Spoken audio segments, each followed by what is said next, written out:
പെട്ടെന്ന് ആ മോയസ് പ്ലാറ്റ്ഫോമിൽ ഏത് ക്വസ്റ്റ്യൻ ആണെന്നുള്ള കാര്യം ഒന്ന് പറഞ്ഞു തരുമോ? Practice exam 2.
ഓക്കെ, അപ്പൊ നമ്മള്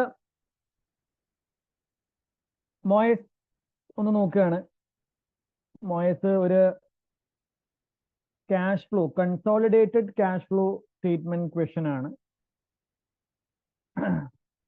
pre populated spreadsheet response model question ആയതുകൊണ്ട് നമ്മളതൊന്ന് നോക്കുകയാണ്.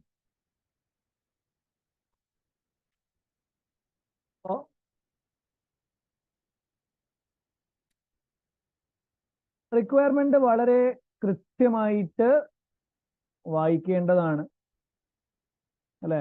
റിക്വയർമെന്റ് വായിച്ചില്ലെങ്കിൽ പ്രശ്നമാണ്, സീനാണ്, നിങ്ങൾക്കറിയാലോ.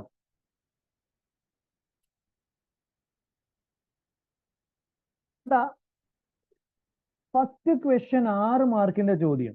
ഇതിൽ എത്ര റിക്വയർമെന്റ് ഉണ്ട് ഒന്ന് പറഞ്ഞേ, ആർക്കാ പറയാൻ പറ്റുക? എത്ര റിക്വയർമെന്റ് ആണ് ഇവിടെ ഉള്ളത്? മൈക്ക് യൂസ് ചെയ്തേ, ചാറ്റ് ബോക്സ് വേണ്ട, മൈക്കില്ല. പെട്ടെന്ന് എത്ര റിക്വയർമെന്റ് ആണ് ഉള്ളത്? എത്ര? 3 ഇല്ലേ? 3 ഉണ്ട്. ആദ്യം പറയേണ്ടത് എന്താണ്? Advise the directors as to whether Watson company should be classified as held for sale and whether both it and Baham should be classified as in the discontinued operation. അപ്പം ആര് ഹെൽത്ത് ഫോർ സെയിൽ ആണെന്നുള്ള കാര്യം മാത്രം പറഞ്ഞാൽ മതി. ഏത് company മാത്രം? Watson. എന്നാൽ ഡിസ്കണ്ടിന്യൂഡ് ഓപ്പറേഷൻ ആണോ ഇല്ല എന്നുള്ള കാര്യം വാട്സണും പറയണം, ബർഹാമും പറയണം, അല്ലെ? അപ്പൊ നമുക്കറിയാം എന്താണ്. പറഞ്ഞോ, ആരെങ്കിലും ഒരാൾ പറഞ്ഞേ. As per IFRS 5,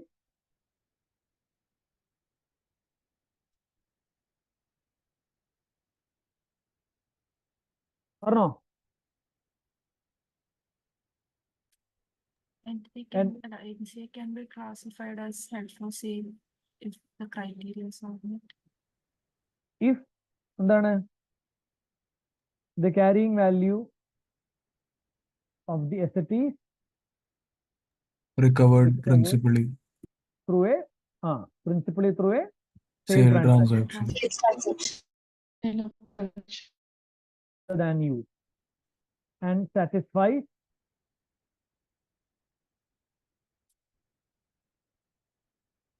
following conditions.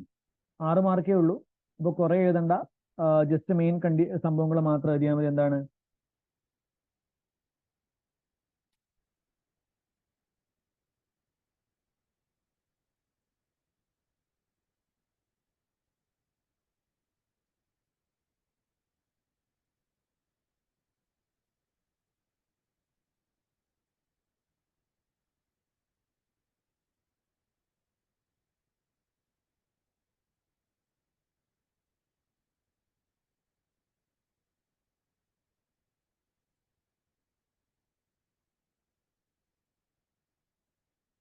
Okay, അതിന്റെ അക്കൗണ്ടിങ് ട്രീറ്റ്മെന്റ് ചോദിക്കാത്തത് കൊണ്ട് പറയേണ്ട ആവശ്യമില്ല. എപ്പോഴാണ് ഡിസ്കണ്ടിന്യൂഡ് ഓപ്പറേഷൻ ആവുക?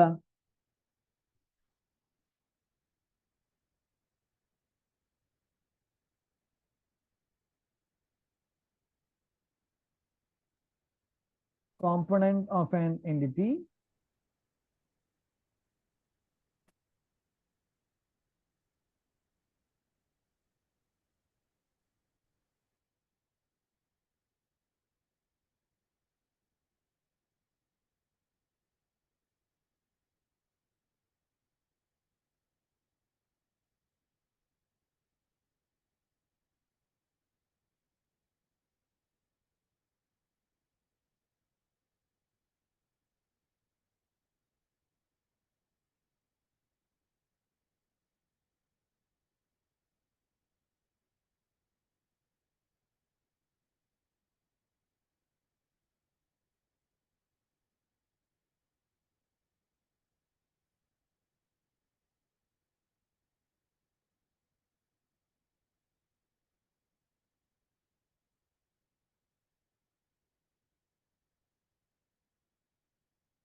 and this requires judgment.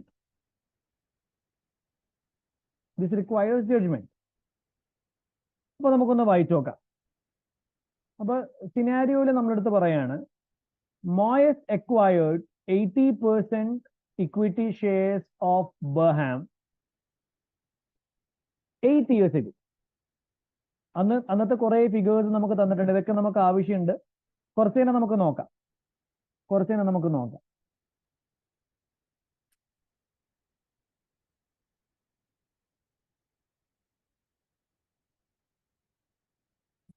Controls several other subsidiaries which produce similar products to Baham Company and operate in a similar geographical area.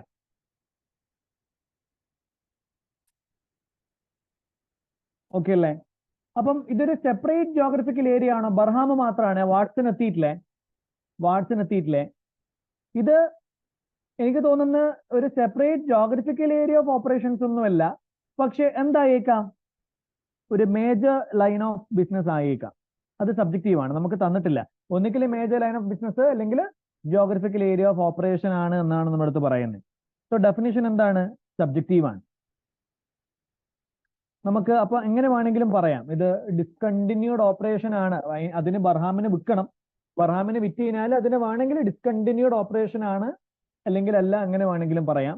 നമ്മൾ രണ്ട് രീതിയിൽ, രണ്ട് വ്യൂ പോയിന്റിലും പറയുന്നത് തന്നെയാണ് നല്ലത്.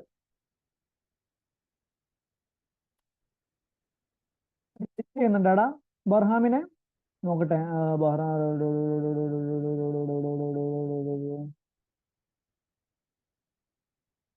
Moiz sold it's entire share holding അല്ലെ. മോയിസ് ബർഹാമിലുള്ള എല്ലാ ഷെയർസും എന്ത് ചെയ്തിട്ടുണ്ട്? വിറ്റിട്ടുണ്ട്. അപ്പൊ നിങ്ങൾ പറ, ബർഹാം ഒരു ഡിസ്കണ്ടിന്യൂഡ് ഓപ്പറേഷൻ ആണോ അല്ലയോ?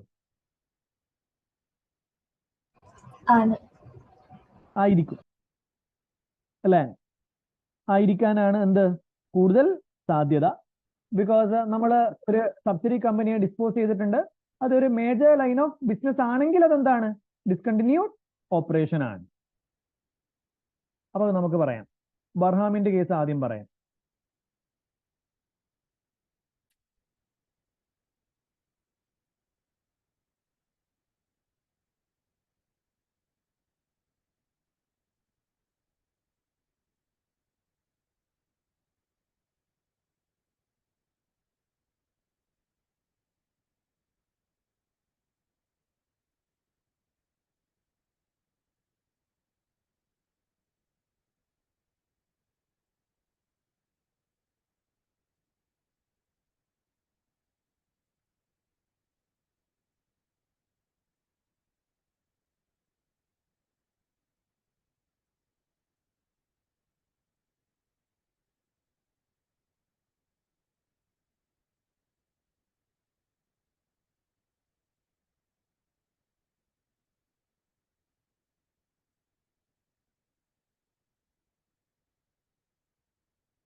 ഇതാണ് സംഭവം. അതായത് ബർഹാമിന്റെ റിസൾട്ട്സ് സെപ്പറേറ്റ്ലി കാണിച്ചാലാണ് യൂസേഴ്സിന് ഫെയ്ത്ത്ഫുൾ റെപ്രസെന്റേഷൻ കിട്ടാമെങ്കിൽ ബർഹാമിന് എന്തായിട്ട് കാണിക്കണം? ഡിസ്കണ്ടിന്യൂഡ് ഓപ്പറേഷൻസ് ആയിട്ട് കാണിക്കണം. ഓക്കെ ആണത്? ആണത്?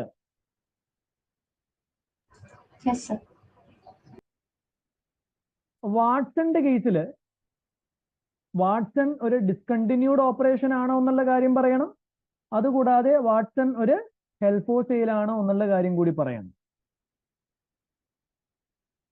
വാട്സൺ എന്താണ്? Additionally, Moyes holds 52% equity interest in Watson. Watson Company has previously issued share options to other entities which are exercisable in the year end 30 September 2009. It is highly likely that these options will be exercised, which would reduce Moyes' interest to 35%. What is the സംഭവം? Initially മോയസിന് വാട്സണിലെ control ഉണ്ട്, 52% ഉണ്ട്. Moyes വാട്സണിലെ shares വിൽക്കുന്നൊന്നുമില്ല. പക്ഷേ Watson മുമ്പെപ്പോഴോ ഒരു share options issue ചെയ്തിട്ടുണ്ട്. അത് മറ്റുള്ള പാർട്ടീസ് എക്സസൈസ് ചെയ്യുമ്പോൾ മോയസിന് വാട്സണിലുള്ള ഹോൾഡിംഗ് 52 എന്നുള്ളത് കുറഞ്ഞിട്ട് എത്രയാവും? 35 ആവും. സംഭവം മനസ്സിലായത്? ഓക്കെ ആണത്? Yes, sir.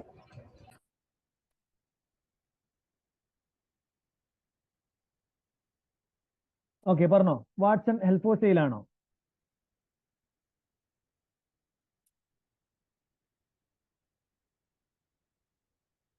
നിങ്ങൾ പറയും. ഇതിൽ നിങ്ങൾക്ക് ഉത്തരം എങ്ങനെ വേണമെങ്കിലും കൊടുക്കാം. നിങ്ങൾ എന്താ പറയാൻ പോകുന്നേ? വാട്സൺ ഹെൽപ്പ് ഫോർ സെയിൽ ആണോ? അല്ലാന്നല്ലേ പറയാ? No. എന്തുകൊണ്ടാണ് അല്ലാത്തത്? വോയിസ് വെക്കുന്നല്ലോ. Not available for sale in the present condition ആണ് അല്ലേ? Not available for sale in the present condition ആണ്, വോയിസ് വെക്കുന്നതല്ല. അതുകൊണ്ട് ഇതൊരു ഹെൽപ്പ് ഫോർ സെയിൽ അല്ല എന്ന് പറഞ്ഞാൽ അത് ശരിയൊക്കെ തന്നെയാണ്, പ്രശ്നമൊന്നുമില്ല.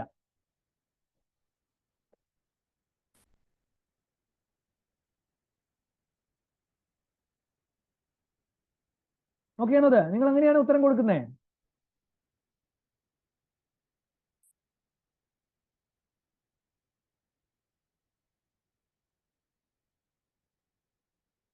അത് കറക്റ്റ് ആണ്.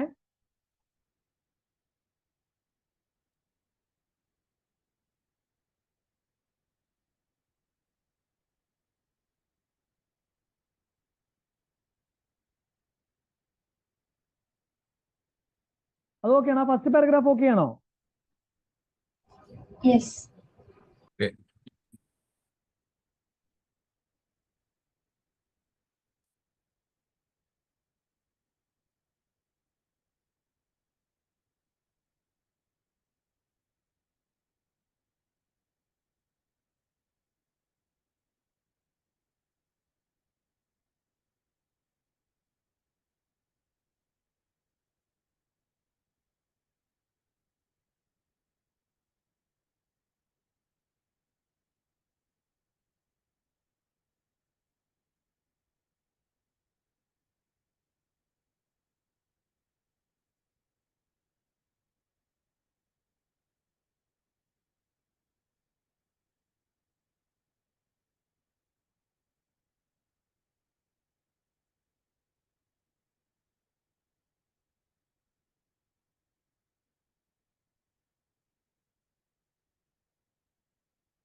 ഇത് മനസ്സിലായോ? ഇത് കറക്റ്റ് ആൻസർ ആണോ എന്ന് ചോദിക്കുവാണെങ്കിൽ ഇത് കറക്റ്റ് ആൻസർ ആണ്. ഇത് മാത്രമാണോ കറക്റ്റ് ആൻസർ എന്ന് ചോദിക്കുവാണെങ്കിൽ എന്താണ് ഉത്തരം? എന്താണ്? ഇത് മാത്രമല്ല. ഇത് മാത്രമല്ല. നിങ്ങൾ വാട്സൺ ഹെൽപ്പ് ഫോർ സെയിൽ അല്ല എന്ന് പറഞ്ഞാൽ അതും എന്താണ്? അതും ശരിയാണ്. ഓക്കെ അല്ലേ? ഇനി വാട്സൺ ഒരു ഡിസ്കണ്ടിന്യൂഡ് ഓപ്പറേഷൻ ആണോ? ആണെന്നുണ്ടെങ്കിൽ എന്താവണം? Subsidiary acquired for resale. അത് മാത്രാണോ? Major line of line of business. business.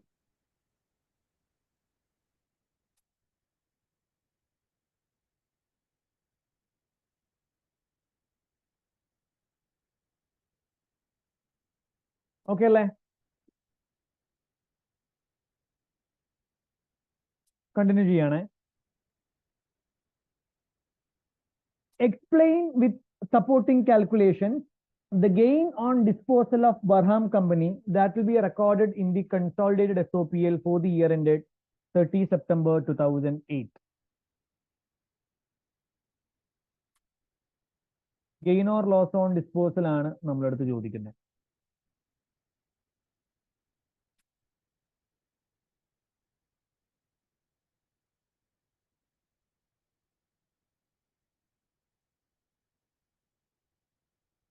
Or loss on disposal ആണ് നമ്മുടെ അടുത്ത് ചോദിക്കുന്നത്. സോ നമ്മുടെ അടുത്ത് ഇവിടെ പറയാണ് Moyes acquired 80% equity shares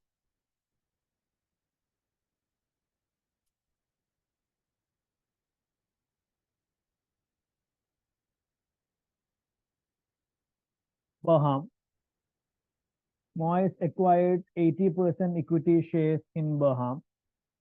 Parent holding 80% ആണ്. അപ്പോൾ NCI 20% ആണ്. 8 years ago for $174,000. അപ്പോൾ fair value of purchase consideration 174 ആണ്. And net assets ന്റെ fair value എന്ന് പറയുന്നത് 180 ആണ്. നെറ്റ് അസറ്റ്സിന്റെ ഫെയർ വാല്യൂ എന്ന് പറയുന്നത് 180 ആണ്. ഡേറ്റ് ഓഫ് അക്വിസിഷന്റെ അന്ന് ഇവരുടെ കയ്യിൽ ഒരു അൺറെക്കഗ്നൈസ്ഡ് ആയിട്ടുള്ള ബ്രാൻഡ് ഉണ്ട്. അതിന്റെ ഫെയർ വാല്യൂ 5 million ആണ്. ആൻഡ് റിമൈനിങ് ലൈഫ് 10 years ആണ്. അപ്പോൾ നമുക്കറിയാം ഡേറ്റ് ഓഫ് അക്വിസിഷന്റെ അന്ന് നമ്മൾ അൺറെക്കഗ്നൈസ്ഡ് ആയിട്ടുള്ള ഇൻടാഞ്ചിബിൾ അസറ്റ്സ് ഉണ്ടെങ്കിൽ നമുക്ക് അതിനെ റെക്കഗ്നൈസ് ചെയ്യാം, ഫെയർ വാല്യൂ റെക്കഗ്നൈസ് ചെയ്യാം. അപ്പോൾ നെറ്റ് അസറ്റിന്റെ എമൗണ്ട് എന്താവും? കൂടോ കുറയുമോ? കൂടും. ആൻഡ് ഇയർ എൻഡ് ആകുമ്പോഴേക്ക് ഇതിന്റെ മുകളിൽ ഒരു ഡിപ്രീസിയേഷൻ വരും. ഇതിന്റെ യൂസ്ഫുൾ ലൈഫ് എത്രയാണ്? 10 years ആണ്. യൂസ്ഫുൾ ലൈഫ് 10 years ആണ്. ഓക്കെ, നമ്മൾ ഈ വർക്കിംഗ് നോട്ട് 2, ഇതിപ്പോ വർക്കിംഗ് നോട്ട് 3 ഗുഡ്വിൽ ആണ് കണ്ടുപിടിക്കേണ്ടത്. വർക്കിംഗ് നോട്ട് 3 നിങ്ങൾ അല്ലെങ്കിൽ goodwill at date of acquisition കണ്ടുപിടിക്കുന്നതാണ്. നമുക്ക് വേണമെന്നുണ്ടെങ്കിൽ എന്ത് കാണാം? നെറ്റ് അസറ്റ്സ് കാണാം. നെറ്റ് അസറ്റ്സ് നമ്മൾ ഡേറ്റ് ഓഫ് അക്വിസിഷനിലും കാണണം, വേണമെങ്കിൽ ഡേറ്റ് ഓഫ് ഡിസ്പോസലും വേണമെങ്കിൽ കാണാം. അപ്പം വേണമെങ്കിൽ കാണാം. തന്ന ഇൻഫർമേഷൻസ് വെച്ചിട്ട് നമ്മൾ സംഭവം നോക്കിയിട്ട് ചെയ്യലാണ്. So net assets at date of acquisition 180 ആണ്.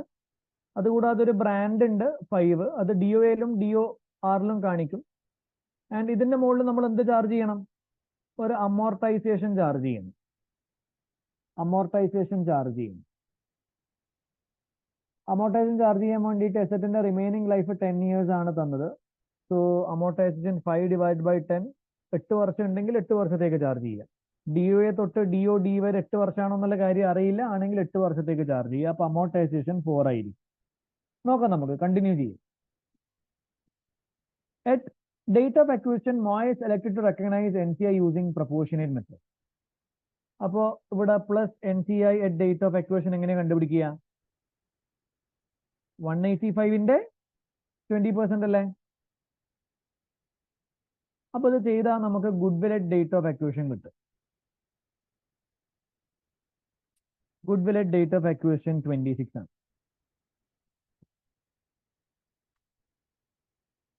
Moyes sold its entire holding on 30 September 2008 for 275 million due to poor performance. അപ്പോൾ നമുക്ക് gain or loss on disposal ആണെങ്കിൽ കാണാം. Gain or loss on disposal കണ്ടുപിടിക്കുന്ന ഇക്വേഷൻ ആണ് sales proceed plus fair value of remaining interest ഇല്ല, because ഇത് full disposal ആണ്, plus NCI at date of disposal minus goodwill at date of disposal minus net asset at date of disposal. ചെയ്ത് കഴിഞ്ഞാൽ gain on disposal കിട്ടും. അപ്പൊ എത്രക്കാ വിറ്റത്? Sales proceeds എത്രയായിരുന്നു? 275 ആയിരുന്നു. ആൻഡ് ഗുഡ്വില്ലിന് പ്രത്യേകം ശ്രദ്ധിക്കണേ, ഗുഡ്വില്ലിന് ഇമ്പയർമെന്റ് ലോസ് ഇക്കൊല്ലം 8 ആണ്, കഴിഞ്ഞ വർഷങ്ങളിൽ 12 ആണ്.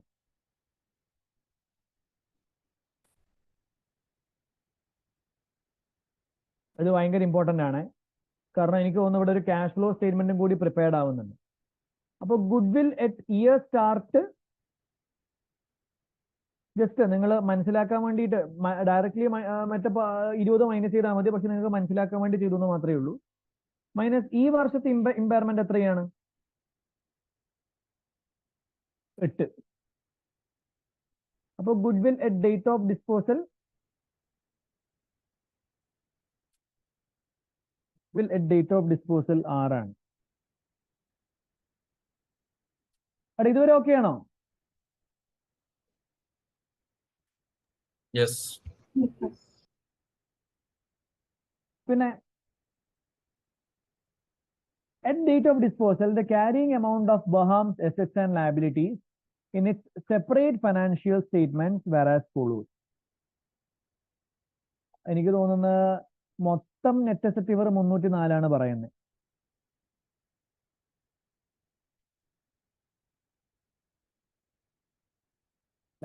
ഇതായിരിക്കൂലേ?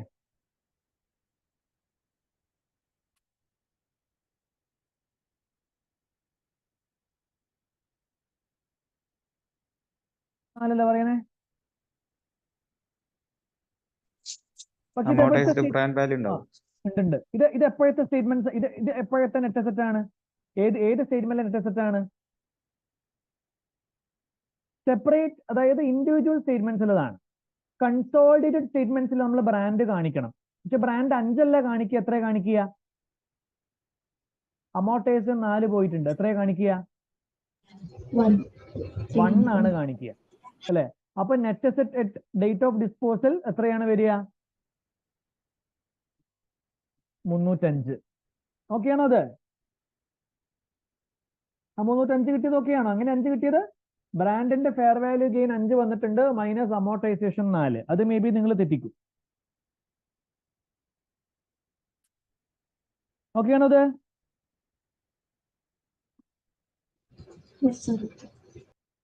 പിന്നെ NCI ഡേറ്റ് ഓഫ് ഡിസ്പോസൽ നമ്മൾ കണ്ടുപിടിക്കുക പ്രൊപ്പോർഷനേറ്റ് മെത്തേഡിലാണ്. അപ്പോൾ അത് 305ന്റെ എത്ര പെർസെന്റ്? ഫെയർ വാല്യൂ മെത്തേഡ് അല്ലല്ലോ, പ്രൊപ്പോർഷനേറ്റ് മെത്തേഡ് തന്നെയാണ്. ഇത് ചെയ്താൽ നമുക്ക് ഗെയിൻ ഓൺ ഡിസ്പോസൽ കിട്ടും. എത്രയാണ് ഗെയിൻ ഓൺ ഡിസ്പോസൽ വരുന്നത്? 25 അല്ലേ?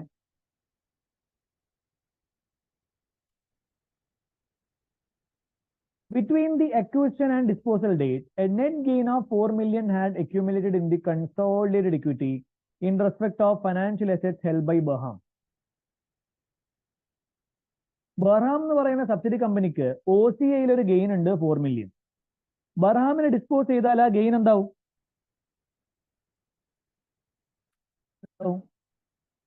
റിയലൈസ്ഡ് ആവും. അത് റിയലൈസ്ഡ് ആവും.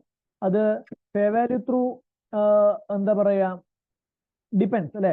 അത് നമുക്കത് വേണമെങ്കിൽ SOPL എന്ത് ചെയ്യാം? റീക്ലാസിഫൈ ചെയ്യാം. സബ്സിഡി കമ്പനി ഡിസ്പോസ് ചെയ്യുന്ന സമയത്ത് സബ്സിഡി കമ്പനിയുടെ പേരിൽ എന്തെങ്കിലും അൺറിയലൈസ്ഡ് ആയിട്ടുള്ള ഗെയിൻ ഓർ ലോസ് ഉണ്ടെങ്കിൽ നമുക്ക് SOPLിലേക്ക് റീക്ലാസിഫൈ ചെയ്യാം. നമ്മൾ ഈ ട്രാൻസ്ലേഷൻ ഗെയിൻ ഓർ ലോസ് കാണിക്കാറില്ലേ? ട്രാൻസ്ലേഷൻ ഗെയിൻ ഓർ ലോസ് നമ്മൾ OCയിൽ കാണിച്ചിട്ട് പിന്നെ സബ്സിഡി കമ്പനി ഡിസ്പോസ് ചെയ്യുന്ന സമയത്ത് അത് SOPLിലേക്ക് റീക്ലാസിഫൈ ചെയ്യുന്നത് പോലെ സബ്സിഡി കമ്പനിയുടെ പേരിൽ എന്തെങ്കിലും അൺറിയലൈസ്ഡ് ആയിട്ടുള്ള ഇൻകം ഓർ എക്സ്പെൻസ് നമ്മൾ OCയിൽ കാണിച്ചിട്ടുണ്ടെങ്കിൽ സബ്സിഡി കമ്പനിയെ ഡിസ്പോസ് ചെയ്താൽ അതും നമുക്ക് എന്ത് ചെയ്യാം? SOPLിലേക്ക് റീക്ലാസിഫൈ ചെയ്യാം. അപ്പൊ അങ്ങനെയാണെങ്കിൽ എത്രയാണ് total gain in SOPL?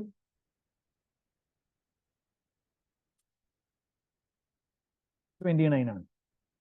Total gain 29 ആണ്.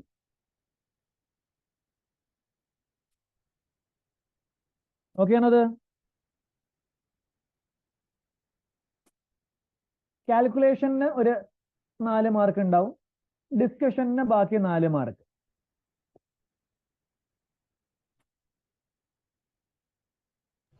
സർ, ആ ഫൈനാൻഷ്യൽ അസറ്റ് ഇപ്പൊ ഇക്വിറ്റി ഇൻസ്ട്രുമെന്റ് ആണെങ്കിലും റീക്ലാസിഫൈ ചെയ്യോ? റീക്ലാസിഫൈ ചെയ്യും.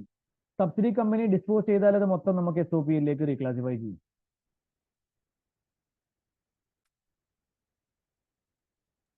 പക്ഷെ ഡെപ്റ്റ് ഇൻസ്ട്രുമെന്റ്സ് മാത്രമല്ലേ SOPL ത്രൂ റീക്ലാസിഫൈ ചെയ്യല്? ബാക്കിയൊക്കെ സ്റ്റേറ്റ്മെന്റിലെ ട്രീറ്റ്മെന്റ് ആണ്. ഞാനിപ്പോ പറഞ്ഞത് കൺസോളിഡേറ്റഡ് സ്റ്റേറ്റ്മെന്റിലെ ട്രീറ്റ്മെന്റ് ആണ്.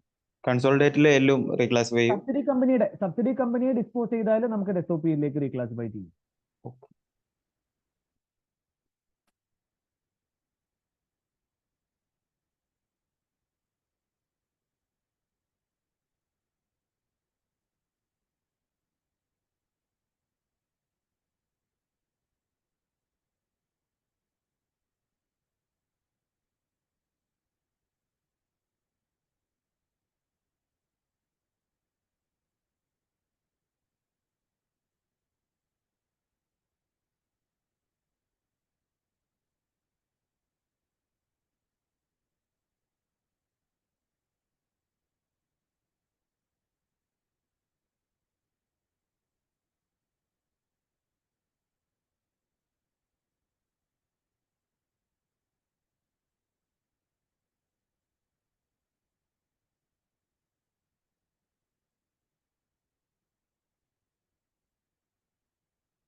ഓക്കെ അല്ലേ ഇത്?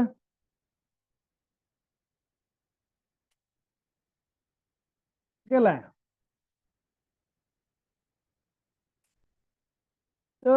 സെക്കൻഡ് ക്വസ്റ്റ്യൻ എന്താണ്? 6 മാർക്കിന്റെ explain how the changes to the group സാറേ. സ്ട്രക്ചർ. ആ ഈ നമ്മളിവിടെ ഇക്വിറ്റിന്റെ വാല്യൂ 304 എടുത്തില്ലേ? ആ അതിൽ ഈ 4 million ഗെയിൻ ഓൾറെഡി അഡ്ജസ്റ്റ് ആയി ഉണ്ടാവില്ലേ? Financial asset fair value through ചെയ്യുന്ന. അതൊക്കെ ഓൾറെഡി കറക്റ്റ്ലി റെക്കോർഡ് ചെയ്തിട്ടുണ്ട്. അതൊക്കെ കൺസോളിഡേറ്റഡ് സ്റ്റേറ്റ്മെന്റ്സിൽ കറക്റ്റ്ലി റെക്കോർഡ് ചെയ്തിട്ടുണ്ട്. മറ്റിടത്തും ചെയ്തിട്ടുണ്ടാവും, ഇല്ലെങ്കിൽ ഇല്ല എന്ന് പറയും. അപ്പോ ആ ഗെയിൻ ഓൾറെഡി നമ്മൾ നെറ്റിൽ കണ്ടിട്ടുണ്ടാവില്ലേ? പിന്നെ നമ്മൾ അത് ഗെയിനിലേക്ക് ഒന്നും കൂടി കാൽക്കുലേറ്റ് ചെയ്യേണ്ട ആവശ്യമുണ്ടോ? അതായത് 25 ഗെയിൻ കാണുമ്പോൾ തന്നെ നമ്മൾ ഈ 4 million ഗെയിൻ കൂടി ഉള്ള എമൗണ്ട് അല്ലേ എടുത്തത്?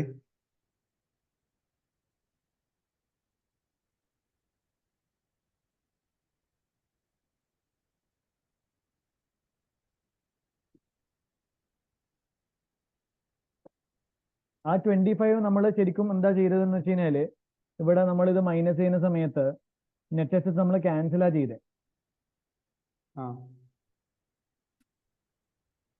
നെറ്റ് അസറ്റ്, അതായത് ആ 4 ഞാൻ ഇവിടെ എടുത്തില്ലായിരുന്നെങ്കിൽ ഇത് എത്ര തന്നെയാവും?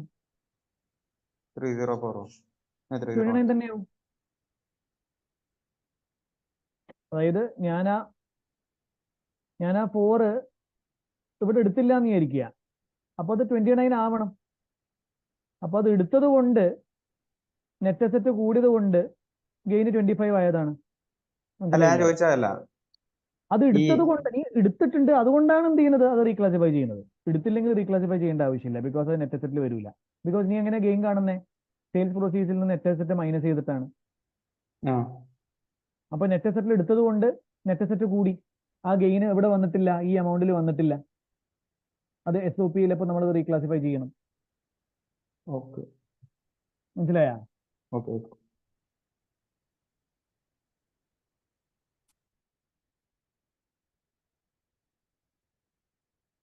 റിക്വയർമെന്റ് ബി എന്താണ്? Explain how the changes to the group structure and dividend referred to in the exhibit 1 and 2 would impact on the consolidated statement of cash flow. ഈ ചേഞ്ചസ് ഇൻ ഗ്രൂപ്പ് സ്ട്രക്ചറും അതുകൂടാതെ ഡിവിഡൻഡിനെ കുറിച്ചിട്ട് എവിടെയാ പറയുന്നത്? രണ്ടാമത്തെ എക്സിബിറ്റ് നമ്മൾ വായിച്ചിട്ടില്ല അല്ലെ? അതെങ്ങനെയാണ് ഇതിൽ വരാന്നുള്ളതാണ് അല്ലെ? ഇവിടെ ഇപ്പോ ഈ കൊല്ലം മോയ്സ് ആര് അക്വയർ ചെയ്തിട്ടുണ്ട്? ഡേവൻപോർട്ട് എന്ന് പറയുന്ന കമ്പനി അക്വയർ ചെയ്തിട്ടുണ്ട്. വിച്ച് മീൻസ് ഈ വർഷം ഒരു സബ്സിഡി കമ്പനിയെ വാങ്ങിച്ചിട്ടുമുണ്ട്, ഒരു സബ്സിഡി കമ്പനി എന്ത് ചെയ്തിട്ടുണ്ട്? വിറ്റിട്ടുമുണ്ട്. അതെങ്ങനെയാണ് നമ്മുടെ ക്യാഷ് ഫ്ലോ സ്റ്റേറ്റ്മെന്റിൽ ഇമ്പാക്ട് ചെയ്യുക എന്നാണ് പറയുന്നത്. പറഞ്ഞോ, അത് ഡയറക്റ്റ് ഫ്രീ ഹിറ്റ് ആണ്.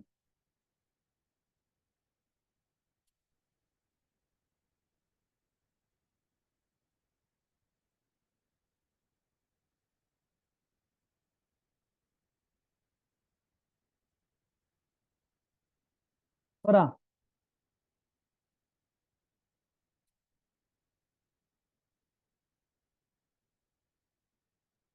Then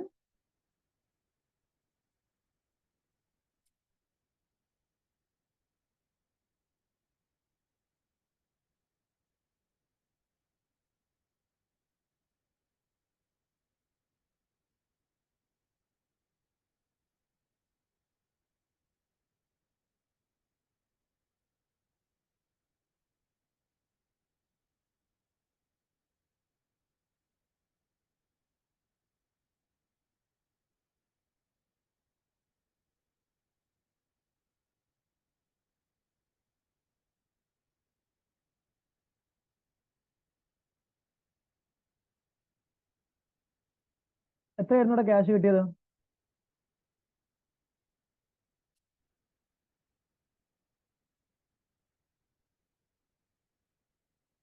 $174 അല്ല, എത്ര ക്യാഷ് കിട്ടിയത്?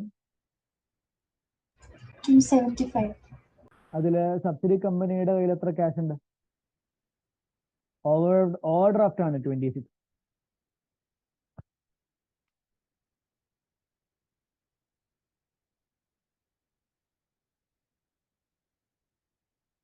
ഓവർ ഡ്രാഫ്റ്റ് ആണെങ്കിൽ എന്ത് ചെയ്യും?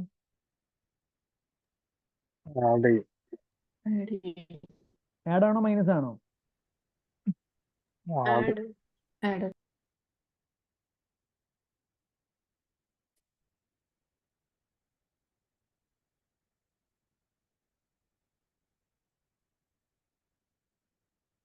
എത്ര കിട്ടുക? ഇപ്പൊ എത്ര എമൗണ്ട് വരുന്നത്? 301.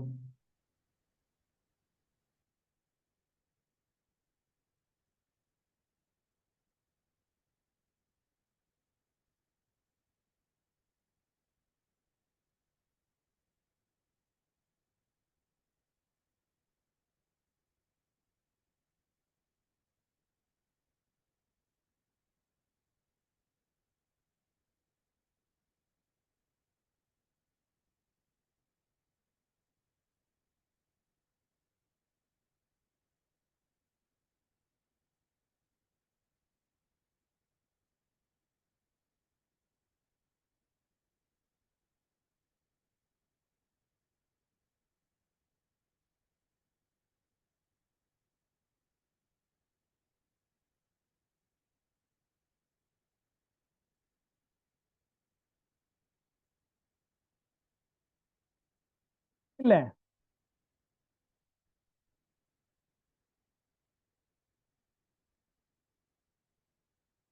ഓക്കെ അല്ലേ ഇത്? പിന്നെ മോയിസ് ആരൊക്കെ ഇത് ഓക്കെയാണ്? ഈ ഒരു സംഭവം ഓക്കെയാണോ? Yes, sir. കൊല്ലം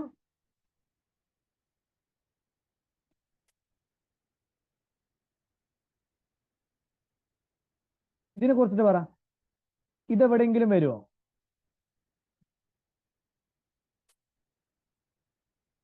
എവിടെയെങ്കിലും വരുമോ?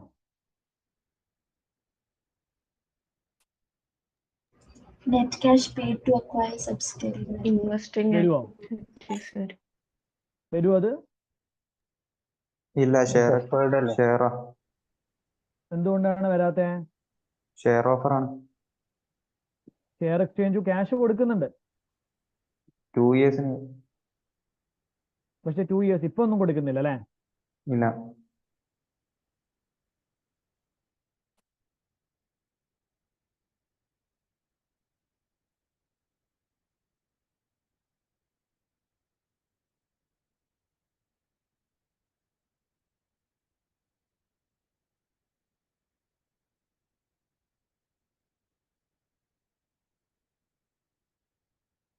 ഓക്കെ അല്ലേ?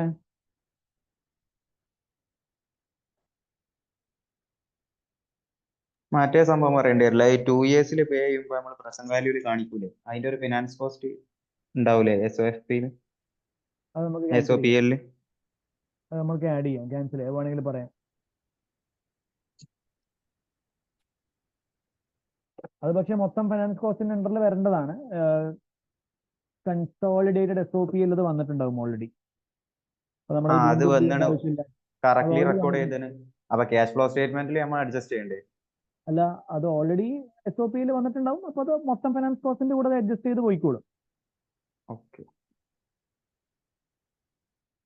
കാരണം മോയസ് ഡാവൻ പോർട്ടിനെ കറക്റ്റ്ലി എന്ത് ചെയ്തിട്ടുണ്ട്? റെക്കോർഡ് ചെയ്തിട്ടുണ്ട്. പിന്നെ ഡാവൻ പോർട്ട് ഒരു ഡിവിഡൻഡ് കൊടുത്തിട്ടുണ്ട്. അതിന്റെ ട്രീറ്റ്മെന്റ് എന്താണ്? NCI കൊടുത്ത പെർസെന്റേജ് ആ അത് ഔട്ട്ഫ്ലോ ആയിട്ട് കാണിക്കും.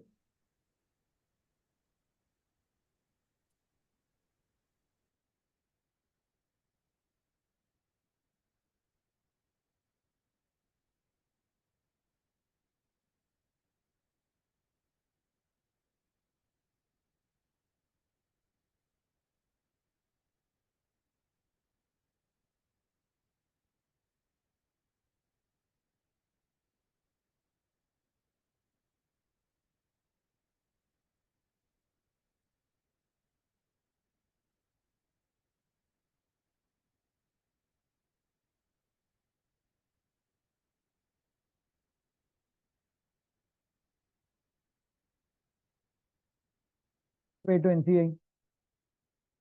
8 into എത്ര percent? 40% അല്ലേ?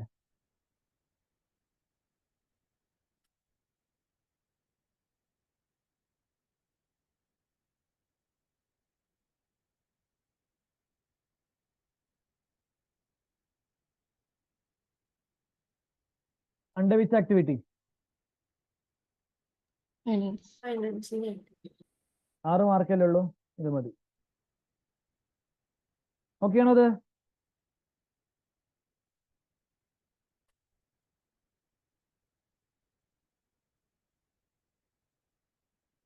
റിക്വയർമെന്റ് 3 എന്താണ്? തേർഡ് എന്താണ്?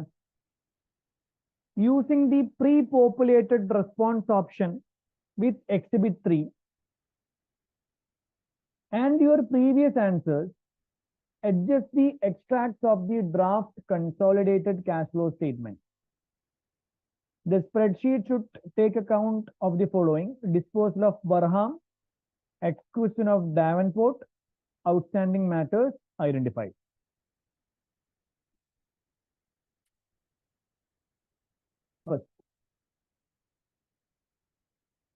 ആദ്യം എളുപ്പമുള്ള കാര്യങ്ങൾ ആദ്യം നമ്മൾ ചെയ്യാണ്. ഒരു സംഭവം ഓൾറെഡി SOP-യിൽ വരുന്നു നമ്മൾ പറഞ്ഞിട്ടുണ്ട്, ബർഹാമിന്റെ കേസിൽ. അതെന്താണ്? പറ. ഓപ്പറേറ്റിംഗ് ആക്ടിവിറ്റി മാത്രമേ ഇവിടെ ഉള്ളൂ. ബർഹാമിന്റെ കേസിൽ എന്താണ് കറക്റ്റ് വരാൻ പോകുന്നത്?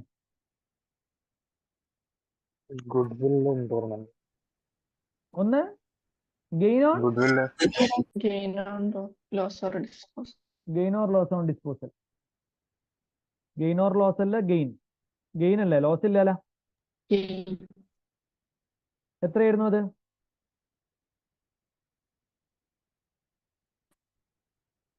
എത്രയായിരുന്നു?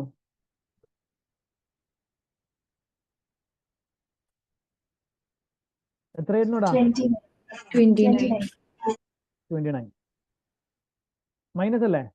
ഇൻകം മൈനസ് അല്ലേ? Minus. PBT-നെ അഡ്ജസ്റ്റ് ചെയ്യുന്ന സമയത്ത് ഇൻകം മൈനസ് അല്ലേടാ? Yes, അല്ലേ? sir.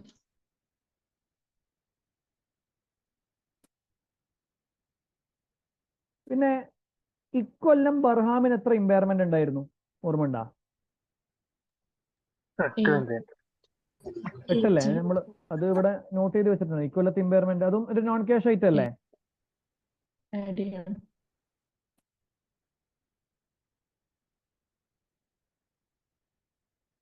അതെന്താ ചെയ്യല്? Add ചെയ്യണം. എക്സ്പെൻസ് എന്ത് ചെയ്യും? Add ചെയ്യും. ആഡ് ചെയ്യണം.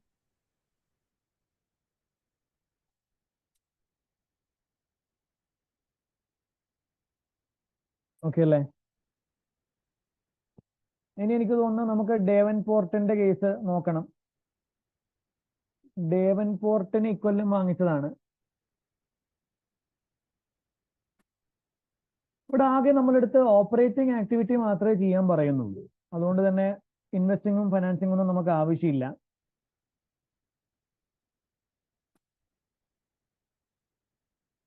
ാണ്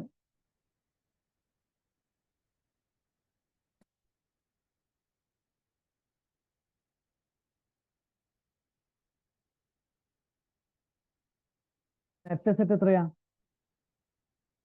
145. എന്നാല്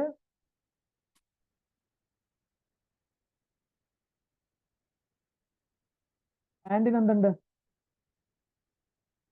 ഒരു ഫെയർ വാല്യൂ ഗെയിൻ 5 ഉണ്ട്. അപ്പൊ നെറ്റ് അസറ്റ് എത്രയാവും?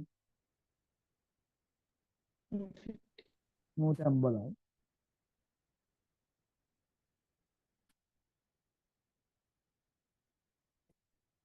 അറിയുന്നില്ല. മേ ബി നമുക്ക് ഇതിന്റെ ഗുഡ്വിൽ വേണ്ടായിരിക്കും.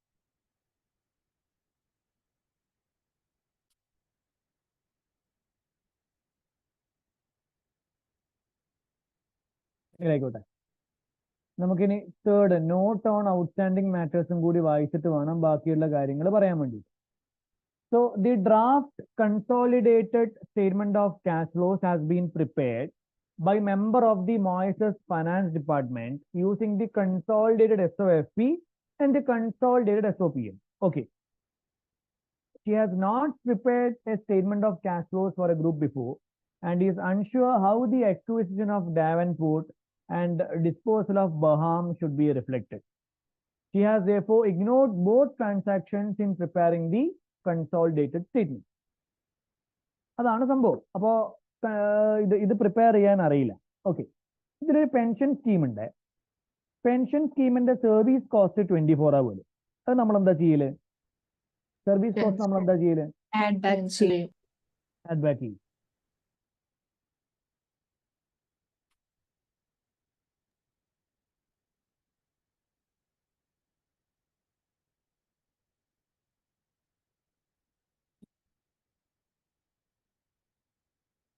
എന്നിട്ട് എന്താ മൈനസ് ചെയ്യല്?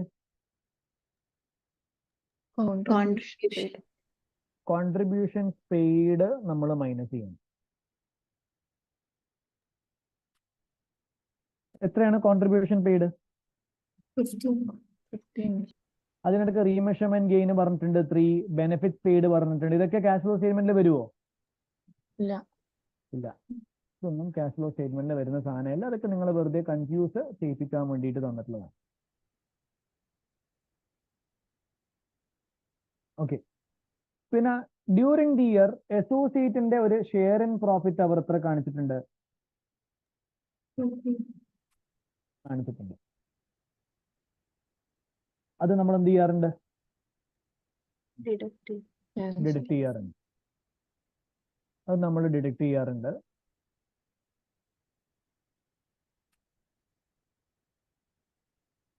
പിന്നെ ഇവർ പറയാണ് OCIയില് 9 million കാണിച്ചിട്ടുണ്ട്. അതോ ഒന്നും ചെയ്യണ്ട, ബിക്കോസ് നമ്മൾ എന്തിനാണ് അഡ്ജസ്റ്റ് ചെയ്യാൻ പോകുന്നത്? എന്തിനെയാണ് അഡ്ജസ്റ്റ് ചെയ്യാൻ പോകുന്നത്? PBT-നെയാണ് അഡ്ജസ്റ്റ് ചെയ്യാൻ പോകുന്നത്. OCIയിൽ വരുന്ന അഡ്ജസ്റ്റ്മെന്റ്സ് നമ്മൾ ഓപ്പറേറ്റിംഗ് ആക്ടിവിറ്റിയിൽ എന്ത് ചെയ്യേണ്ട ആവശ്യമില്ല, അഡ്ജസ്റ്റ് ചെയ്യേണ്ട ആവശ്യമില്ല, കാണിക്കേണ്ട ആവശ്യമില്ല. അതുപോലെ ഡിവിഡൻഡ് റിസീവ്ഡോ, അസോസിയേറ്റിന്റെ കയ്യിൽ നിന്ന് കിട്ടുന്ന ഡിവിഡൻഡ് റിസീവ്ഡോ, അത് ഇൻവെസ്റ്റിംഗ് ആക്ടിവിറ്റിയിലാണ് കാണിക്കേണ്ടത്. ഇവിടെ ഇൻവെസ്റ്റിംഗ് ആക്ടിവിറ്റി ഇല്ലല്ലോ. ഇല്ല. അതുകൊണ്ട് അത് കാണിക്കാം. ഇൻവെസ്റ്റിംഗ് ആക്ടിവിറ്റി പ്രിപ്പയർ ചെയ്യാൻ പറഞ്ഞിട്ടില്ല. പറഞ്ഞായിരുന്നെങ്കിൽ എന്ത് ചെയ്തേനെ? അത് കാണിച്ചു. ഇത് മൈനസ് അല്ലേ? Share in profit from associate minus അല്ലേ? പിന്നെ അതുകൂടാതെ PPE പുതുതായിട്ട് 134 വാങ്ങിച്ചിട്ടുണ്ട്. ഇത് നമ്മൾ എന്ത് ചെയ്യും? ഇൻവെസ്റ്റിംഗ് ആക്ടിവിറ്റിയിൽ കാണിക്കും. ഡിപ്രീസിയേഷൻ ചാർജ് എത്രയാണ്? 99 ആണ്. ഡിപ്രീസിയേഷൻ ഒരു നോൺ ക്യാഷ് ഐറ്റം അല്ലേ? അതെന്ത് ചെയ്യും? അത് ആഡ് ബാക്ക് ചെയ്യും. അതുകൂടാതെ ഇമ്പയർമെന്റ് ലോസ് 43 വന്നിട്ടുണ്ട്. ഇതൊന്നും കാണിക്കാണ്ടാണ് കാണിച്ചിട്ടുണ്ടാ? എന്നാ വേണ്ട. പിന്നെ ഇവർ ഇമ്പയർമെന്റ് ഓഫ് PP എത്രയാണ് കാണിച്ചത്? 43 ആണ് കാണിച്ചത്. പക്ഷെ ഇവിടെ പറയുന്നുണ്ട് പ്രയർ ടു ദി ഇമ്പയർമെന്റ് ഗ്രൂപ്പിന് റീവാലുവേഷൻ സർപ്ലസിൽ എത്ര ബാലൻസ് ഉണ്ട്? 50 ഉണ്ട്. അതിൽ 20 എന്തിന്റെ ബാലൻസ് ആണ്? ഈ ഇമ്പയർഡ് ആയിട്ടുള്ള PPയുടെ ബാലൻസ് ആണ്. ഈ SOPയിലും SOFയും കറക്റ്റ്ലി പ്രിപ്പയർ ചെയ്തു എന്ന് പറഞ്ഞിട്ടുണ്ട്. അങ്ങനെയാണെങ്കിൽ ഈ വർഷത്തെ ഇമ്പയർമെന്റ് ലോസ് 43 എത്രയായിരിക്കും SOPL പോയിട്ടുണ്ടാവുക? റീവാലുവേഷൻ മോഡലിൽ കാണിച്ച ഒരു അസറ്റിനാണ് ഇമ്പയർമെന്റ് ലോസ് വന്നതെങ്കിൽ ആ ഇമ്പയർമെന്റ് ലോസിനെ റീവാലുവേഷൻ ലോസ് എന്ന് പറഞ്ഞിട്ട് OCIയിൽ കാണിക്കണം. ഓർമ്മയുണ്ടാ? അപ്പൊ ഈ 43 എത്ര ലോസ് OCIയിൽ കാണിച്ചിട്ടുണ്ടാവും? 23. 43 എത്ര എമൗണ്ട് OCIയിൽ കാണിച്ചിട്ടുണ്ടാവും? 20. ബിക്കോസ് OCIയിൽ സർപ്ലസിൽ എത്ര ബാലൻസ് ഉണ്ട്? 20 ഉണ്ട്. അപ്പൊ ബാക്കി എത്രയായിരിക്കും SOPL കാണിച്ചിട്ടുണ്ടാവുക? മനസ്സിലായിട്ടില്ല. എടാ റീവാലുവേഷൻ ഈ PPക്ക് റീവാലുവേഷൻ സർപ്ലസിൽ എത്ര ബാലൻസ് ഉള്ളത്? ഈ PPക്ക് റീവാലുവേഷൻ സർപ്ലസിൽ എത്ര ബാലൻസ് ഉള്ളത്? 50. എത്ര? 50. ഒന്ന് നേർക്ക് വായിക്കത്. ആ സെന്റൻസ് ഒന്ന് മൊത്തത്തിൽ വായിക്കും. 20. 20. അപ്പൊ ഇമ്പയർമെന്റ് ലോസ് എത്രയാണ് നമ്മൾ ഒ സിയിൽ കാണിക്കുക? 20. 20. മൊത്തം ഇമ്പയർമെന്റ് ലോസ് എത്രയാണ്? 43. അതിൽ എത്ര ഒ സി ഐയിൽ കാണിച്ചു? 20. അപ്പൊ ബാക്കി എസ് ഒ പിയിൽ എത്രയാണ് കാണിക്കേണ്ടത്? 23. 23. അപ്പൊ 23 അല്ലേ എവിടെ അഡ്ജസ്റ്റ് ചെയ്യേണ്ടതുള്ളൂ? ഇവർ എത്രയാണ് കാണിച്ചത്? 43. 23. അപ്പോ അതിനെ 23 ആക്കണം എന്നുണ്ടെങ്കിൽ എത്ര മൈനസ് ചെയ്യണം? 20. 20. ഓക്കെ ആണോ അത്? Yes. ഇതൊക്കെ അല്ലേ? ക്ലിയർ അല്ലേ? Yes.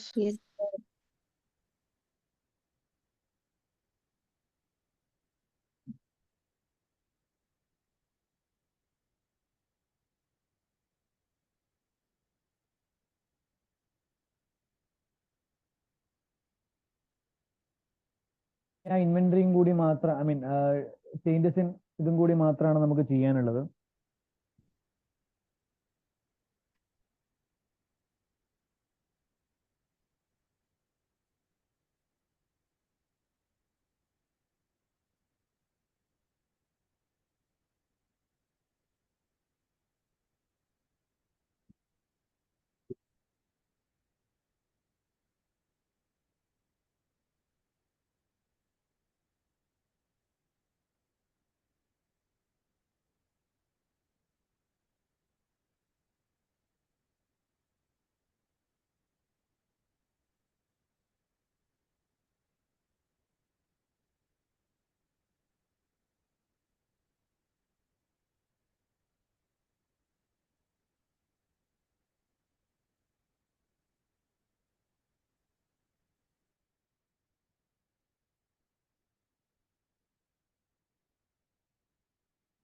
ഇത് നമുക്ക് പുതിയൊരു മോഡൽ ചെയ്യാം. ഒരു മിനിറ്റ്.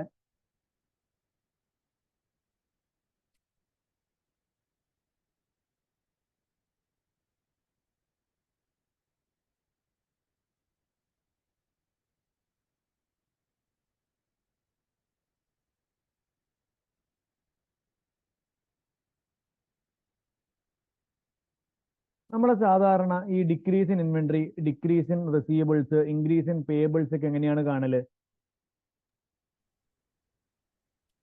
ഓപ്പണിംഗ് ബാലൻസ് എടുക്കും. അതിന്റെ കൂടെ എന്താണ് എക്വയർ ചെയ്ത സബ്സിഡി കമ്പനിയുടെ ഡേറ്റ് ഓഫ് എക്വേഷന്റെ ബാലൻസ് ആഡ് ചെയ്യും.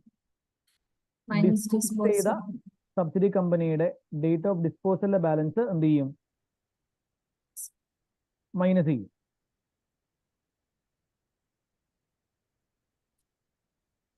അപ്പോൾ നമുക്കൊരു ടോട്ടൽ കിട്ടും. ആ ടോട്ടൽ നമ്മൾ എന്തുമായിട്ട് കമ്പയർ ചെയ്യണം? ക്ലോസിംഗ് ബാലൻസുമായിട്ട് കമ്പയർ ചെയ്യണം. അപ്പോഴാണ് നമുക്ക് എന്ത് കിട്ടുക? ഡിഫറൻസ് കിട്ടുക, ഇൻക്രീസോ ഡിക്രീസ് കിട്ടുക അല്ലെ? ഇവിടെ ഇപ്പോ ഡിക്രീസ് ഇൻ ഇൻവെന്ററി എന്നാണ് പറഞ്ഞത്. ശ്രദ്ധിക്കണേ, അസ്യൂം ചെയ്യുക ഇൻവെന്ററിയുടെ നമുക്ക് എന്തെങ്കിലും ഒരു ഫിഗർ, ഇൻവെന്ററിയുടെ ഓപ്പണിംഗ് ബാലൻസ് എത്രയാണ്? 1000 ആണെന്ന് വിചാരിക്കുക. 1000 ആണെന്ന് വിചാരിക്കുക. ഓക്കെ അല്ലേ? അപ്പോ ക്ലോസിംഗ് ബാലൻസ് എത്രയായിരിക്കും വന്നിട്ടുണ്ടാവുക? ഇത്ര വന്നത് കൊണ്ടല്ലേ ഇത് ഡിക്രീസ് 39 ആയത് അല്ലേ? അല്ലേടാ? ഓപ്പണിംഗ് ബാലൻസ് 1000 ആണെങ്കിൽ ക്ലോസിംഗ് ബാലൻസ് 961 ആയത് കൊണ്ടല്ലേ ഡിക്രീസ് ഇൻ ഇൻവെന്ററി 39 കൊടുത്തിട്ടുണ്ടാവുക അല്ലേ? ഇനി ഇവിടെ ഓപ്പണിംഗ് ബാലൻസ് 1000 ആണെങ്കിൽ ഇവിടെ ക്ലോസിംഗ് ബാലൻസ് എത്രയായിരിക്കും? ഇൻക്രീസ് ഇൻ റിസീവബിൾസ് എന്നുള്ളത്. ഓക്കെ അല്ലേ? ഇവിടെ 1000 ആണെങ്കിൽ ഇവിടെ ക്ലോസിംഗ് ബാലൻസ് എത്രയായിരിക്കും? ഇത് ഓക്കെയാണോ? ഓക്കെയാണോ ഇത്? ഓക്കെ. നമ്മൾ പുതുതായിട്ട് എക്വയർ ചെയ്ത സബ്സിഡി കമ്പനിയുടെ ഓക്കെ നമ്മൾ വിറ്റ സബ്സിഡി കമ്പനിയുടെ ഡേറ്റ് ഓഫ് ഡിസ്പോസലിലെ ബാലൻസുകൾ എത്രയാണ്? ഇൻവെന്ററി 30, 27, 27, 36. 36. നമ്മൾ പുതുതായിട്ട് എക്വയർ ചെയ്ത സബ്സിഡി കമ്പനിയുടെ ഡേറ്റ് ഓഫ് എക്വേഷനിലെ ബാലൻസുകൾ എത്രയാ? 16, ഇൻവെന്ററി 21, 21 23. 20. അപ്പൊ ഇത് ചെയ്താല് നമുക്ക് ടോട്ടൽ എത്രയാ വരിക?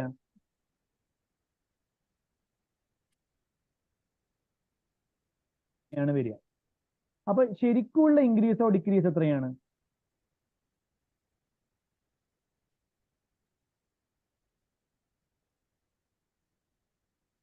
$986 ഉണ്ടായത് $961 ആയി. അപ്പൊ ഇൻക്രീസ് ആണോ ഡിക്രീസ് ആണോ? 986 $961 ആയി. അപ്പൊ 25 എന്ത്? ഡിക്രീസ്. 25 ഡിക്രീസ്. ഓക്കെ അല്ലേ? പിന്നെ 994 ഉണ്ടായത് 1007 ആയി. അപ്പോ 13 എന്ത്? ഇൻക്രീസ്. 987 ഉണ്ടായത് 1018 ആയി. അപ്പോഴോ 31 എന്ത്? ഇൻക്രീസ്. അപ്പൊ അത് മാറ്റിയാ മതി. അപ്പൊ ഇവിടെ നിങ്ങൾ എത്രയാണ് ഡിക്രീസ് കാണിച്ചത്?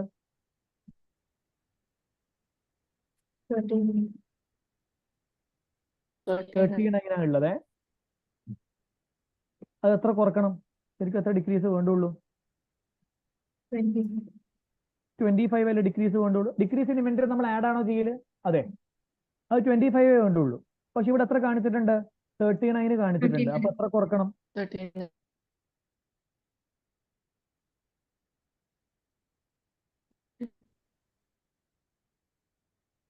13 കുറക്കണം. മനസ്സിലായത്? അപ്പൊ ഇത് 25 തന്നെ ആയില്ലേടാ?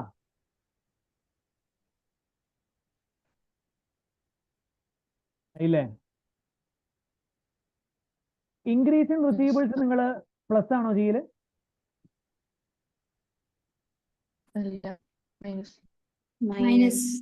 മൈനസ് അല്ലേ ചെയ്യല്? ഓക്കെ.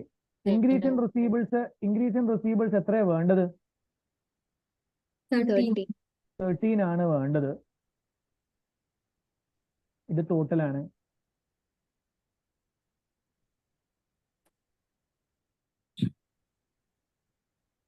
പ്ലസ് ആണോ മൈനസ് ആണോ വേണ്ടത്? മൈനസ് ആണ് വേണ്ടത്. അപ്പൊ ഇവിടെ 13 മൈനസ് വേണമെന്നുണ്ടെങ്കിൽ ഇവിടെ എത്ര അഡ്ജസ്റ്റ് ചെയ്യണം? 7 പോസിറ്റീവ് എന്നുള്ളത് 13 മൈനസ് ആവണമെന്നുണ്ടെങ്കിൽ എത്ര മൈനസ് ചെയ്യണം? 20 മൈനസ് ചെയ്യണ്ടേ? ഇവിടെ മനസ്സിലാവുന്നുണ്ടാ? മാത്സ് നിങ്ങൾക്ക് ഇനി അതിൽ കൺഫ്യൂഷൻ ഉണ്ടെങ്കിൽ, ഇത് ഇങ്ങനെ ചെയ്യാൻ ബുദ്ധിമുട്ടുണ്ടെങ്കിൽ നിങ്ങൾ ഇതൊന്നും അഡ്ജസ്റ്റ് ചെയ്യണ്ട. പകരം ആ ടോട്ടൽ കോളത്തിന്റെ ആട് എന്ത് കാണിച്ചു കൊടുക്കുക? ഈ കറക്റ്റ് സാധനം കാണിച്ചു കൊടുക്കുക.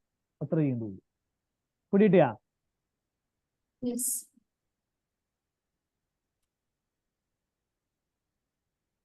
സാർ ഒരു ഡൗട്ട് ചോദിച്ചോട്ടെ? ആ, അത് നമ്മൾ ഡയറക്റ്റ് ആയിട്ട് 6 ഇപ്പൊ ഡിക്രീസ് ഇൻ ഇൻവെന്ററിയില് 16 ആഡ് ചെയ്ത് മറ്റേത് മൈനസ് ചെയ്ത 25 തന്നെ കിട്ടില്ലേ? അത് ചില അല്ല, സമയത്ത് 30. ഇൻക്രീസോ ഡിക്രീസിൽ വ്യത്യാസം വരും. അതാണ് പ്രശ്നം. Okay. ഈ സാധനം മാറും. അത് മനസ്സിലാവില്ല. അപ്പൊ ഇങ്ങനെ ചെയ്യുന്നത് തന്നെയാണ്. ഇങ്ങനെ ചെയ്യുന്നതാണ് നല്ലത്. അതായത് ഈ ഇൻക്രീസോ ഡിക്രീസിന്റെ കൂടെ ഇത് ആഡ് ചെയ്ത് ഇത് മൈനസ് ചെയ്ത് കഴിഞ്ഞാൽ ഈ ഉത്തരം കിട്ടും. പക്ഷെ അത് ചില സമയത്ത് ആ ഇൻക്രീസോ ഡിക്രീസ് അങ്ങോട്ടും ഇങ്ങോട്ടും എന്താവും? മാറും. ഓക്കെ. ഞാനിപ്പോ പറഞ്ഞത് മനസ്സിലായോ? പിന്നെ ഇൻക്രീസ് ഇൻ പേബിൾസ്, നമ്മൾ ഇൻക്രീസ് ഇൻ പേബിൾസ് എന്താ ചെയ്യല്? പ്ലസ് ആണോ മൈനസ് ആണോ? പ്ലസ് എന്നല്ല ചെയ്യല്? ആ, പ്ലസ് ആണ്. അത് അവർ 18 ആണ് കാണിച്ചത്. ശരിക്കും എത്ര കാണിക്കേണ്ടത്? 31 കാണിക്കേണ്ടത്. 31 കാണിക്കേണ്ടത്. അപ്പോ എത്ര എക്സ്ട്രാ ആഡ് ചെയ്യണം? ഓക്കെ അല്ലേ? അല്ലേടത്?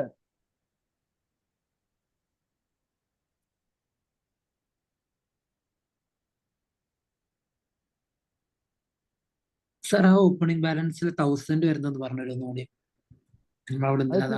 വെറുതെ ഇട്ടാണ്. ഇത് ഇഷ്ടം. നിങ്ങൾക്ക് വേണമെങ്കിൽ 2000 ഇടാം.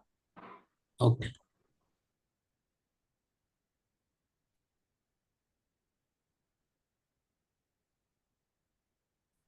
ലെറ്റസ് അസ്യൂം എന്ന് പറഞ്ഞിട്ടല്ലേ നമ്മളത്?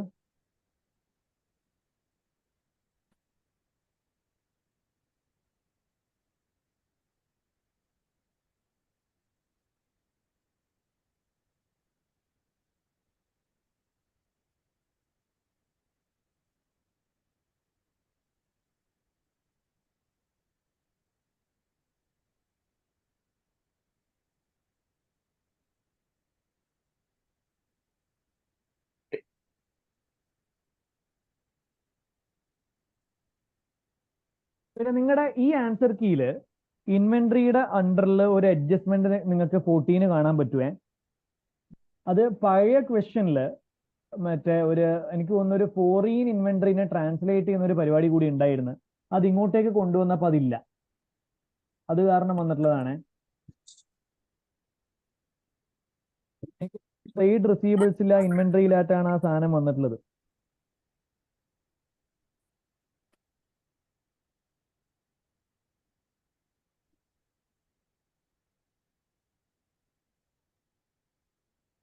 അതോല് ആ കറക്റ്റ് ചെയ്ത എൻട്രി അല്ലേ സാറേ? അത് കറക്ഷൻ കൊടുത്താണ്, പക്ഷെ അത് ആ അഡ്ജസ്റ്റ്മെന്റ് ഇതിൽ വന്നിട്ടില്ല. ഈ ക്വസ്റ്റ്യനിലില്ല, അത് പഴയ ക്വസ്റ്റ്യനിലുണ്ട്. അല്ല, പഴയ ഇവിടെ നമ്മളെ കൺസോൾട്ടേറ്റ് ഡ്രാഫ്റ്റ് ക്യാഷ് ഫ്ലോ അല്ലേ, ആ അതില് നമ്മൾ ഇൻവെന്ററിക്ക് റോങ് സൈനാ കൊടുത്തത്. അതായത് മൈനസ് കൊടുത്ത് പ്ലസ് ആ കൊടുത്തത്. അതിനെ മൈനസ് ആക്കിയത് അവര്. അതായത് +7 ഉള്ളത്, അത് ശരിക്കും -7 ആണല്ലോ വേണ്ടിയത് ഇൻക്രീസ് ആണെന്നുണ്ടെങ്കിൽ. ഇൻവെന്ററി അല്ലാതെ ഇത് ഞാൻ റിസീവബിൾസിന്റെ കേസാണ് പറഞ്ഞത്. റെസീവബിൾസിന്റെ കേസിൽ അങ്ങനെ ഒന്നാണോ? അതായത് ഇവിടെ അവര് കൊടുത്തത് ഇൻക്രീസ് ഇൻ റെസീവബിൾസ് പറഞ്ഞാണ്ട് പ്ലസ് ആ കൊടുത്തത്. ഇൻക്രീസ് ഇൻ അപ്പൊ അത് റെസീവബിൾസ് correct ആണെങ്കിൽ ശരിക്കും മൈനസ് അല്ല വേണ്ടത്. അത് കറക്റ്റ് ചെയ്താ, പക്ഷെ നമ്മൾ ഓൾറെഡി കറക്റ്റ് ചെയ്തല്ലോ അല്ലേ? അത് കറക്റ്റ്. നമ്മളത് വേറെ രീതിയിൽ കറക്റ്റ് ചെയ്തല്ലോ. ഓക്കെ ഓക്കെ, അപ്പൊ പിന്നെ പ്രശ്നമില്ല. സാർ ആ ഇവരിതിൽ എക്സ്ട്രാക്ട് 1 ഒരു ഡിവിഡൻഡിനെ കുറിച്ച് ചോദിക്കുന്നുണ്ടല്ലോ ഒരു റിക്വയർമെന്റിൽ. പക്ഷെ എക്സ്ട്രാക്ട് 1 ഡിവിഡൻഡ് ഒന്നും ഇല്ലല്ലോ. എനിക്ക് തോന്നുന്നു റിക്വയർമെന്റിൽ ബിയിലാന്ന് തോന്നുന്നു. റിക്വയർമെന്റ് എന്തില്? റിക്വയർമെന്റ് ബിയിൽ 1 ഡിവിഡൻഡിനെ കുറിച്ച് ചോദിക്കുന്നുണ്ടല്ലോ. എന്തെങ്കിലും മിസ്സായി പോയിട്ടുണ്ടാവും. ഈ മറ്റേ ചോദ്യം ഇപ്പുറത്തേക്ക് മാറ്റുമ്പോൾ എന്തെങ്കിലും രീതിയിൽ മിസ്സായതായിരിക്കും. Okay sir. അതായത് ഇവർ ഈ പഴയ ചോദ്യം പുതിയ ഇതിലേക്ക് മാറ്റിയതാണ്. അപ്പൊ അന്നേരം വന്നിട്ടുള്ള ഒരു പ്രശ്നമാണ്, നിങ്ങൾ മൈൻഡ് ആക്കണ്ട.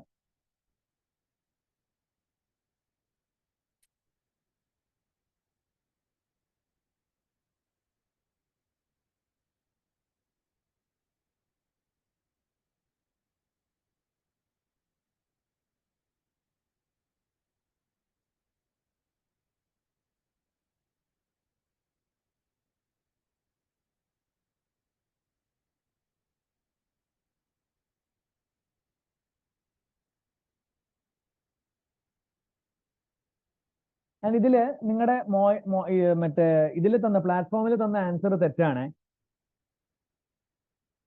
പ്ലാറ്റ്ഫോമിൽ തന്ന റിസീവബിൾസിന്റെ ആൻസറും തെറ്റാണ്. 13 ഇൻക്രീസ് ആണ് വരേണ്ടത്. പിന്നെ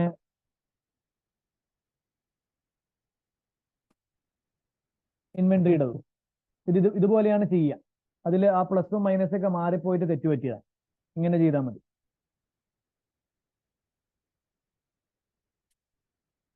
അല്ലേ?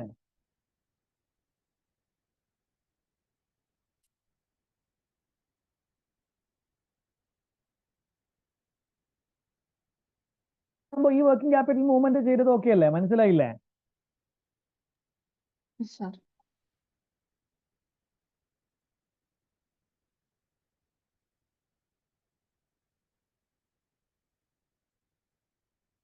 പിന്നെ നാളെ ഒരു ദിവസം കൂടിയേ ഉള്ളൂ അല്ലേ?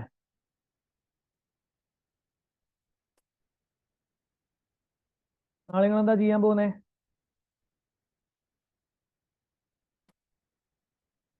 എടാ എന്താ ചെയ്യാൻ പോകുന്നേ? സ്റ്റാൻഡേർഡ്സ് ഒക്കെ ഒന്ന് റിവൈസ് ചെയ്താൽ മാത്രം മതി കേട്ടാ. സ്റ്റാൻഡേർഡ്സ് ഒക്കെ ഒന്ന് റിവൈസ് ചെയ്താൽ മതി. ആ ടെക്നിക്കൽ ആർട്ടിക്കിൾസ് വേണമെങ്കിൽ ഒന്ന് വായിച്ചോ, ഞാൻ പറഞ്ഞുതരത്. ക്വസ്റ്റ്യൻസ് നോക്കണ്ട, ക്വസ്റ്റ്യൻസ് കൺസോളേഷൻ മാത്രം നോക്കിയാൽ മതി. ഇപ്പൊ ഇത്രയും നാൾ കുറെ ചോദ്യങ്ങൾ നോക്കിയില്ലേ? ഇനിയിപ്പോൾ നിങ്ങൾ പ്രത്യേകിച്ച് ചോദ്യം ചെയ്തതുകൊണ്ട് പ്രത്യേകിച്ച് ഒന്നും സംഭവിക്കാൻ പോകുന്നില്ല. ഇനി നിങ്ങൾക്ക് നിങ്ങളുടെ നോളേജ് സ്ട്രോങ് ആക്കുക എന്നുള്ളതാണ് മെയിനായിട്ട് വേണ്ടത്. ക്വസ്റ്റ്യൻ പ്രാക്ടീസ് ഒക്കെ ഓൾറെഡി നിങ്ങൾ ചെയ്തതാണ്. നിങ്ങൾ കൺസോൾട്ടേഷന്റെ ക്വസ്റ്റ്യൻ പ്രാക്ടീസ് മാത്രമാണെങ്കിൽ എന്ത് ചെയ്തോ, അതും പ്രീ പോപ്പുലേറ്റഡ് ചെയ്താൽ മതി. പ്രീ പോപ്പുലേറ്റഡ് ആയിട്ട് വരുന്ന കൺസോൾട്ടേഷന്റെ ചോദ്യങ്ങൾ ചെയ്യാൻ നിങ്ങൾ ആർട്ടിക്കിൾസ് ജസ്റ്റ് ഒന്ന് നോക്കണേ.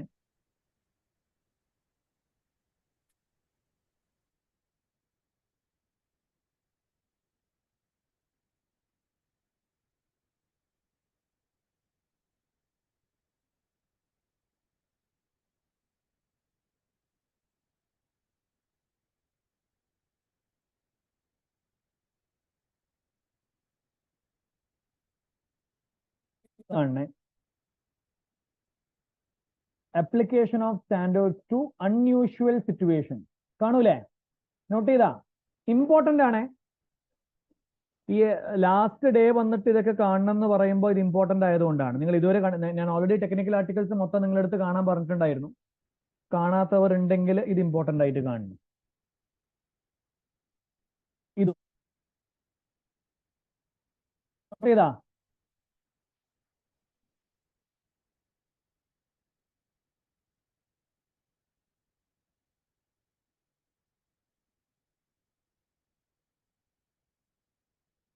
Accounting implications of A global pandemic or natural disaster നമ്മൾ ക്ലാസ് ഡിസ്കസ് ചെയ്തതല്ലേ? ഓർക്കുന്നില്ലേ? ഇത് definition and disclosure of capital.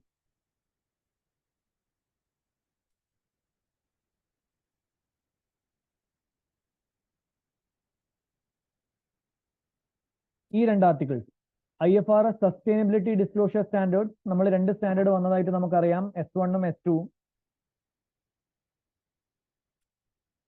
പിന്നെ climate change and IFRS accounting standard. ഈ രണ്ട് ആർട്ടിക്കിൾ നിർബന്ധമായിട്ട് വായിക്കണം.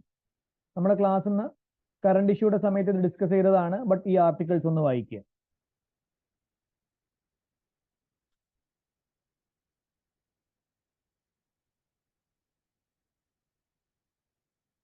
സസ്റ്റൈനബിലിറ്റി റിപ്പോർട്ടിംഗ് APM ഓൾറെഡി നമ്മൾ ക്ലാസ്സിൽ ഡിസ്കസ് ചെയ്തതാണ്. ആർട്ടിക്കിൾ ജസ്റ്റ് ഒന്ന് നോക്കിക്കഴിഞ്ഞാൽ നിങ്ങൾക്ക് യൂസ്ഫുൾ ആയിരിക്കും. പിന്നെ ഇതും using the business model of a company to help analyse its performance. ഈ ബിസിനസ് മോഡല് കമ്പനിയുടെ പെർഫോമൻസിനെ, കമ്പനി നമ്മുടെ അക്കൗണ്ടിങ് ട്രീറ്റ്മെന്റിനെ ഇൻഫ്ലുവൻസ് ചെയ്യുന്നുണ്ട് അല്ലെ? ബിക്കോസ് ബിസിനസ് മോഡൽ മാറിക്കഴിഞ്ഞാൽ ട്രീറ്റ്മെന്റ് മാറുന്നുണ്ട്. നിങ്ങൾ അത് എവിടേക്കാണ് പഠിച്ചത്? ബിസിനസ് മോഡൽ മാറിക്കഴിഞ്ഞാൽ ട്രീറ്റ്മെന്റ് മാറുന്നത് എവിടേക്കാണ് പഠിച്ചത്? ഫൈനാൻഷ്യൽ ഇൻസ്ട്രുമെന്റ്സിൽ ഇക്വിറ്റി ഇൻവെസ്റ്റ്മെന്റ്സിന്റെ മോഡല് ഹോൾഡ് ആണെങ്കിൽ ഫെവൽ ത്രൂ P&L ആണ്, സെൽ ആണെങ്കിൽ ഹോൾഡ് ആണെങ്കിൽ ഫെവൽ ത്രൂ OC ആണ്, സെൽ ആണെങ്കിൽ ഫെവൽ ത്രൂ P&L ആണ്. ഡെറ്റ് ഇൻവെസ്റ്റ്മെന്റ്സിൽ ഹോൾഡ് ആണെങ്കിൽ അമോർട്ടൈസ് കോസ്റ്റ് മോഡലാണ്, സെൽ ആണെങ്കിൽ ഫെവൽ ത്രൂ P&L ആണ്, ഹോൾഡ് ആൻഡ് സെൽ ആണെങ്കിൽ ഫെവൽ ത്രൂ OC ആണ്. പിന്നെ വേറെ എവിടെ? ഒരു നോൺ കറന്റ് അസറ്റ് യൂസ് ചെയ്യാനാണെങ്കിൽ PPE ആണ്, സെൽ ചെയ്യാൻ തീരുമാനിച്ചത് എന്താണ്? IFRS NCL നമ്മുടെ കയ്യിലുള്ള ബിൽഡിംഗ് നമ്മൾ പ്രൊഡക്ഷൻ പർപ്പസിന് വേണ്ടി യൂസ് ചെയ്യുകയാണെങ്കിൽ PPE ആണ്. നമ്മൾ ബിസിനസ് മോഡൽ മാറ്റിയിട്ട് അത് help for sale in the ordinary course of business ആക്കുവാണെങ്കിൽ എന്തായി? ഇൻവെന്ററി ആയി. അപ്പൊ ബിസിനസ് മോഡൽ മാറുമ്പോൾ നമ്മുടെ അക്കൗണ്ടിങ് ട്രീറ്റ്മെന്റ് എന്താവുന്നുണ്ട്? നല്ലോണം ചേഞ്ച് ആവുന്നുണ്ട്. അക്കൗണ്ടിങ് ട്രീറ്റ്മെന്റ് മാറുമ്പോൾ പ്രോഫിറ്റിലും അതുപോലെ ഫൈനാൻഷ്യൽ സ്റ്റേറ്റ്മെന്റ്സിലും ഗിയറിംഗ് പോലെയുള്ള പല റേഷ്യോസിലും ചേഞ്ചസ് വരും. അപ്പോൾ അതിനൊക്കെ കുറിച്ചിട്ട് ഡിസ്കസ് ചെയ്യുന്ന ഒരു ആർട്ടിക്കിൾ ആണ് ഇത്. നിങ്ങൾ നിർബന്ധമായിട്ട് വായിക്കണം. ഓക്കെ അല്ലേ? വായിക്കൂലേ?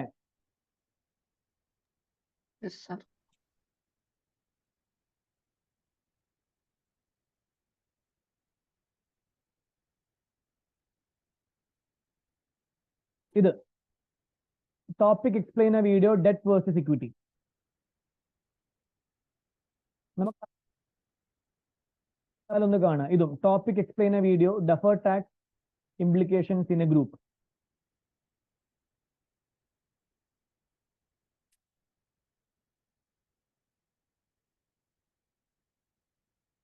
ഇത് impairment of financial assets.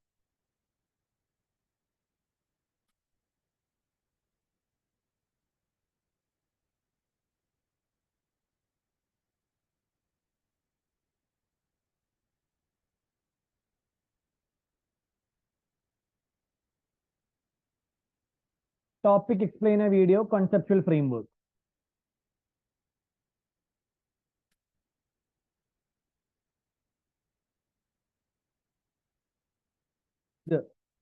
Applying the ethical principles to earn marks.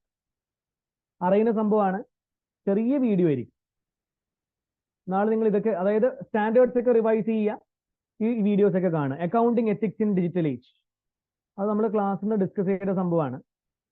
ഈ വീഡിയോസ് ഒക്കെ അരമണിക്കൂറിന്റെ സംഭവങ്ങളാണ്. In answering this part of the question. A, so should consider resignation. And this business of Oilio